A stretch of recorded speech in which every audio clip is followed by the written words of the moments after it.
their families. Courtney Bembridge, BBC News. Let's get more now on the video from President Trump expressing what he says is his outrage at Wednesday's attack on the Capitol building. A senior Democrat in the US says impeachment proceedings will begin against Donald Trump next week unless the vice president removes him from office, although President-elect Biden has said he is focused on the transition itself. Well, in a moment, we're going to be speaking to Sandy Thomas, who is a Democratic Party supporter, actor and writer in Atlanta. But first, I'm joined by Sharon Stevenson, a Trump supporter, executive assistant in a civil engineering firm in Georgia. Welcome to you both. Sharon, first to you. What did you make of what happened in Washington on Wednesday and the violence that ensued? Oh, I think the protest, the gathering of, thousands was peaceful. I think afterwards, when Antifa and some others came in, and it just got to be chaos and a heinous crime, and it was just terrible. Do you think Donald Trump is any way responsible for what happened? No, I think that's just media garbage, and that's the narrative.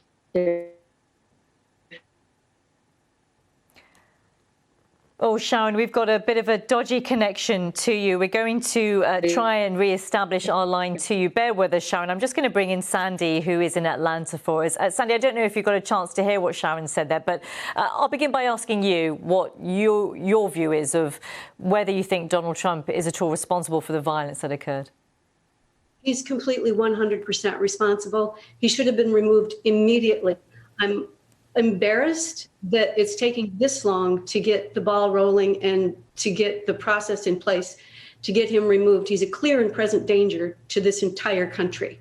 What do you think about, I don't know if you've had a chance to hear this news, but Donald Trump took to Twitter about 40 minutes ago saying that he will not attend Joe Biden's inauguration on January the 20th. I can see you, sighing there. Just share your thoughts with us. I woke up on Wednesday having one of the happiest days I've had in the last 4 years, because Reverend Raphael Warnock and John Ossoff were elected to the United States Senate from Georgia, turning our state blue, which it's been blue all along. It's just been voter suppressed. It went from one of the happiest days of the last 4 years to the saddest day of my entire life, to see our country, our Capitol building, overrun by insurrectionists, treasonous people who have been taking the Kool-Aid. They are completely cult members, and they do whatever Donald Trump wants them to do. They don't think independently, and it really frosts me. It really makes me angry when people try to throw in that there might have been Antifa members in that mob. There weren't.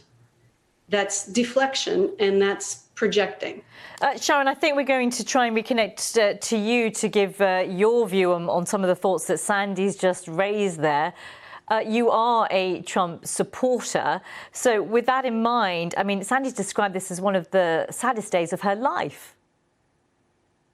Oh, drama. But it was a sad day for our nation.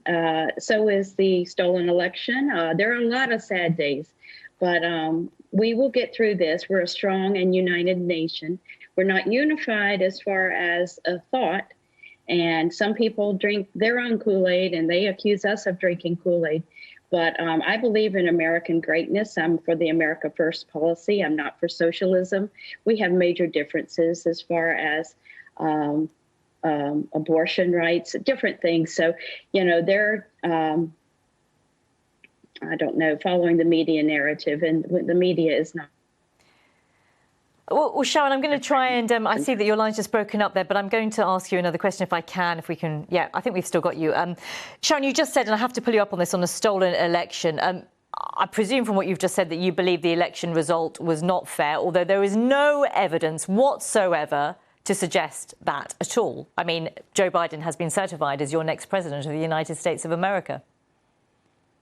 Well, yes, we've had a lot of fraudulent elections throughout the years. Chicago's famous for it. Philadelphia, different. I mean, to say there's no election fraud is not true.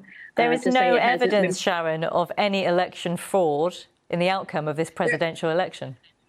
There's a lot of evidence. It just hasn't been proven. or accepted. But that's just a difference of opinion. Well, no, that's fact. I'm afraid to say, Sharon, that is fact. There is no evidence at all, factual-based evidence of any election fraud. I mean, we're going to maybe stick on this point, and that won't give an opportunity for Sandy to respond to this. But I want to move on to the wider issue here, which is, of course, the political divisiveness, which we can see talking to both of you. How does the healing come about now, Sandy? And I'll ask you, Sharon, the same question. But Sandy, first to you. Thank you. I think the very first thing that needs to happen is we need to reinstate the fairness doctrine in the FCC. We need to reestablish airwave impartiality, and that's got to be top of the list for things that need to happen before the country can heal, because we've had propaganda news outlets like Fox News, Alex Jones, and others 24/7 blasting hate speech and misinformation. Sandy, Sharon, I'm afraid I'm going to have to interrupt because unfortunately we've run out of programme time, such is the way it goes on live broadcasting. But to both of you, thank you for your time. Stay with us here on BBC World.